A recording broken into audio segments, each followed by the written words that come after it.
Alors, amis réfractaires, aujourd'hui, qu'est-ce qui s'est passé? Il y a eu la manifestation interprofessionnelle, donc on est le mardi 18 octobre, et on va s'intéresser aujourd'hui à tout ce qui s'est passé pendant cette journée, combien il y a eu de participants, qu'est-ce qui s'est dit dans les manifs, comment le gouvernement a réagi, et qu'est-ce qu'on peut conclure de tout ce qui s'est passé. Au-delà de ça, évidemment, l'information la plus importante, c'est que Karim Benzema a été Ballon d'Or, quand même, Ballon d'Or Benzema, avec, s'il vous plaît, quand même, ce petit message, le Ballon d'Or du peuple. Le Ballon d'Or du peuple. Qui met ça sur Twitter quand il reçoit la plus grande distinction comme ça du football? Incroyable quand même, hein. Pardon, je voulais parler de Benzema. Très important de parler de Benzema. Si on revient sur la manif, puisque vous, c'est ça qui vous intéresse, vous voulez faire la révolution et vous en foutez de Karim Benzema, c'est toujours ça, pareil. Qu'est-ce qui s'est passé? Il y a eu 100 000 personnes qui ont manifesté en France. Donc ça, c'est d'après le gouvernement, donc on sait que c'est beaucoup plus. Et selon la CGT, c'est 300 000 personnes, donc on sait que c'est un petit peu moins. Donc on va dire, allez, 250 000 personnes qui se sont mobilisées, ce qui est plutôt bien, surtout si on le compare à d'autres mouvements, notamment le mouvement sur la loi travail en France. En 2016, le 9 mars, on était entre 200 et 500 000 personnes aussi à manifester contre ce projet de loi. Donc on est dans la tranche où, en fait, ça va. Et ça a donné pas mal d'images jolies, ces manifestations, notamment à Toulouse, où il y avait beaucoup de monde, comme vous pouvez voir.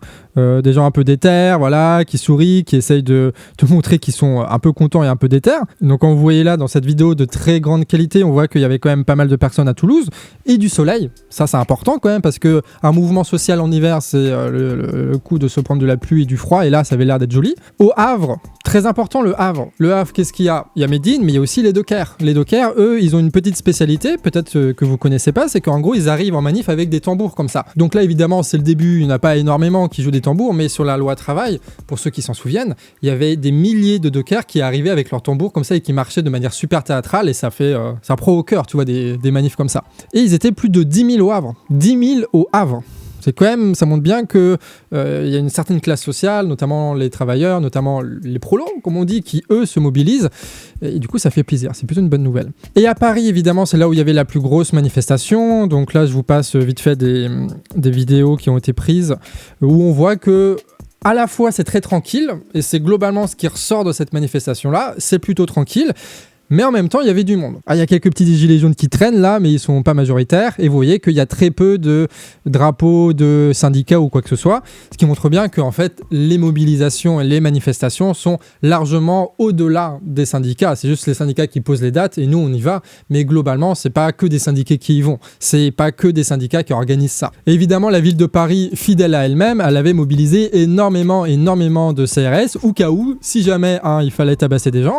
Et donc, ils ont bloqué toute la rue là, tu vois. Et donc toutes les commerces, la pizzeria, les coiffeurs, les trucs, les machins, et eux, ils avaient pas de clients de la journée, tu vois. Ils ont été bloqués, pris en otage par les CRS. C'est quand même inadmissible de voir ça en France. Mais tu sais, c'est quasiment banal de voir maintenant des centaines et des centaines de CRS mobilisés comme ça, mais c'était pas comme ça avant quand même. Pas des CRS surarmés comme ça, quoi. Enfin bref. T'as regardé, il y a encore d'autres camions qui arrivent. Enfin bref, c'est assez fou. Mais quand je vous l'ai dit, c'était un petit peu tranquille. Il y a eu 2 incidents où tu as eu les grands révolutionnaires Black Bloc qui se sont dit putain les gars, c'est mardi, on n'a pas fait de sport à la salle et du coup il faut absolument qu'on arrive à se défouler. Du coup ils sont arrivés là en mode ouais les barricades, les parapluies noirs, on est trop stylé, on lance des petits cailloux sur les CRS parce que la révolution tout ça.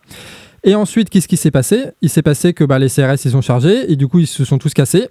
Et voilà, merci à eux, franchement, qu'est-ce qu'on ferait sans eux? Par contre, il y avait une autre scène qui est un peu moins tournée mais qui est un peu marrante, c'est classique, El Classico, le CRS qui pète un câble et qui tabasse des gens, comme ça, voilà, sans raison, des vieux, des machins, parce que pourquoi pas, après tout, pourquoi pas, les CRS ils sont là pour tabasser des gens, donc pourquoi pas. Mais à part ça, c'est vrai qu'il n'y a pas eu beaucoup de violence, pourquoi? Parce que, à mon avis, le gouvernement ne veut pas exciter plus que ça les gens et veut en terminer le plus rapidement avec cette mobilisation, et ils ont appris avec les Gilets jaunes que tant qu'un mouvement n'a pas vraiment démarré, tant qu'il n'est pas vraiment ancré chez les gens, où on est vraiment mobilisé, il vaut mieux essayer de faire comme si le mouvement était déjà mort, comme si le mouvement n'était pas suivi, et de pas exciter les gens en les tabassant, en leur balançant du flashball. Bref, ça c'était à Paris pour la manifestation en tant que telle. Et pour le mouvement de grève, tu as Marianne là qui nous parle du fait que à la SNCF, la grève est reconduite pour le lendemain. Donc tu as un tiers des assemblées générales de la SNCF qui ont déjà voté la poursuite du mouvement. Sauf que la RATP, eux, ils arrêtent, mais ils vont reprendre après la Toussaint, donc 6 novembre.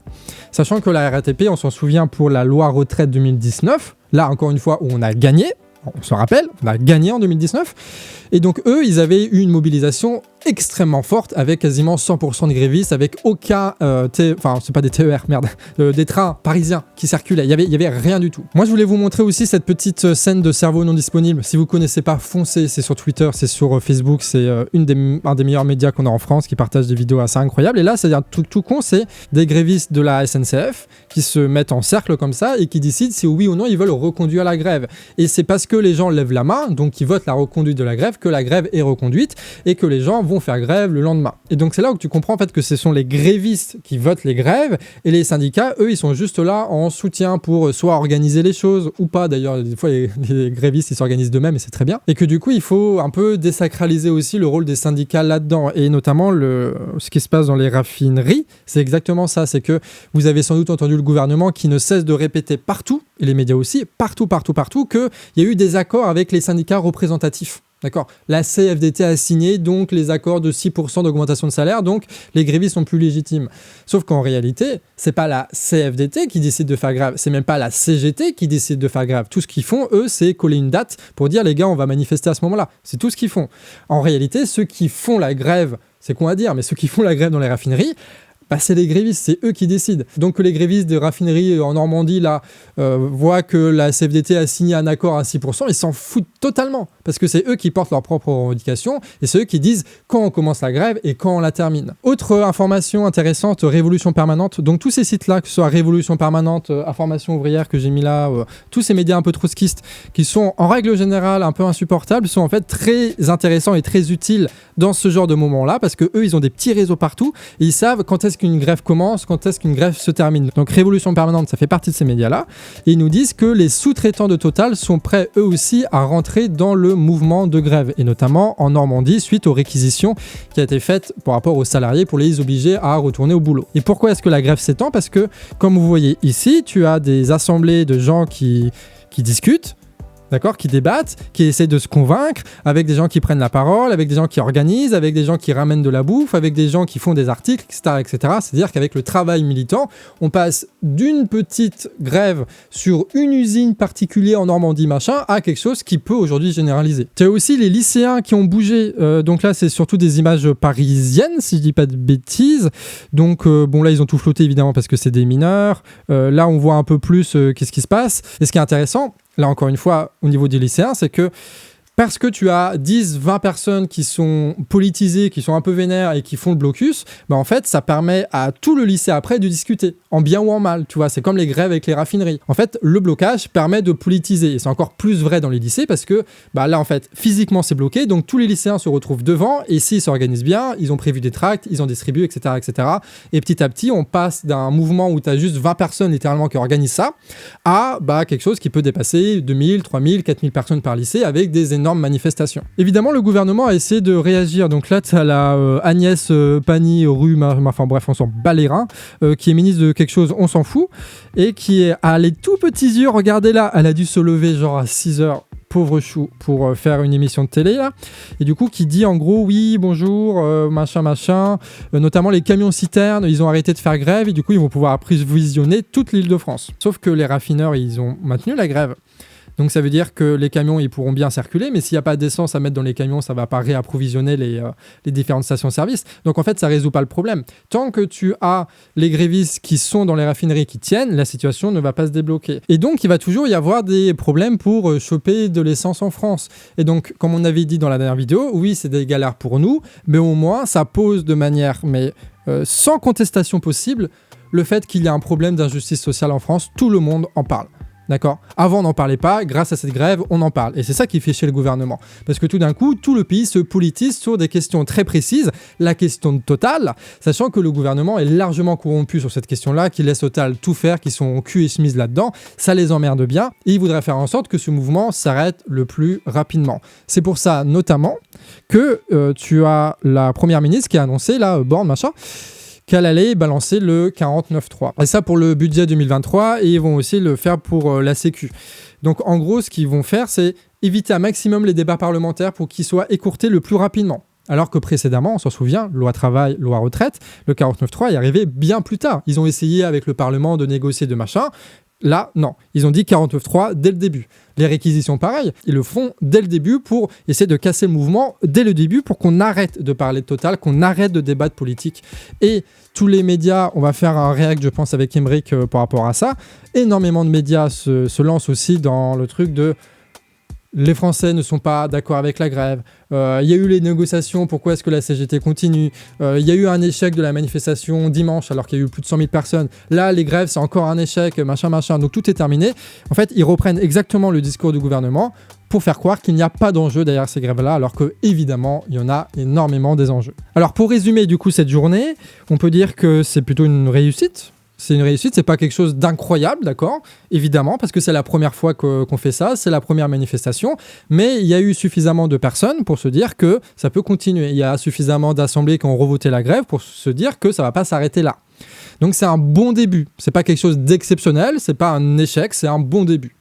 Et vu la situation, moi je signe, hein. Les bons débuts, je signe. Le truc le plus important, je crois, c'est qu'il faut dire que ce qui nous sépare de ce mouvement populaire dont on aspire, ce qui nous sépare de ce mouvement syndicaliste qui va nous permettre de bloquer bien le pays, d'avoir une vraie puissance de frappe, c'est qu'en gros, il faut travailler. Voilà, comme je disais dans la dernière vidéo, il faut travailler, ça ne va pas tomber du ciel. Chaque personne dont on espère qu'elle viendra aux manifestations, il va falloir la convaincre. Donc là, grâce aux raffineurs, on a pu imposer la grève, on a pu imposer des débats sociaux, on a dû obliger les médias à s'engager pour essayer de casser la grève, le gouvernement à s'engager pour à prendre des positions débiles sur le refus de la taxe sur les super profits, quand ils demandent genre, oui, est-ce que les grandes entreprises, vous pouvez augmenter les salaires, comme si ça marchait comme ça, bref, on les oblige à s'engager et à se ridiculiser, on contraint le pays à se politiser sur des questions importantes, et peut-être que dans 2 semaines, dans 3 semaines, parce qu'il y a eu des débats à la télé, parce qu'il y a eu des débats entre vous, parce que dans les réseaux sociaux, parce que les vidéos ont été partagées, etc., et bah tu vas avoir 10 000, 20 000, 30 000 personnes en plus qui vont être convaincues. Il va falloir les gratter à maximum pour essayer de faire en sorte qu'il y ait un maximum de gens dans la rue, un maximum de gens qui fassent grève, et qu'on puisse imposer nos revendications, ou même, comme je disais, dégager le petit Macron, parce qu'augmenter les salaires, c'est mignon, mais si c'est pour se faire sucrer dans 6 mois parce que l'inflation aura explosé, c'est pas ce qui va changer les choses. Comme dirait l'autre, jusqu'à la victoire, il n'y a que des coups à prendre, mais il y a aussi des bons moments à passer. Je sais pas si toi, t'as fait les manifestations, moi j'en ai fait à Lannion,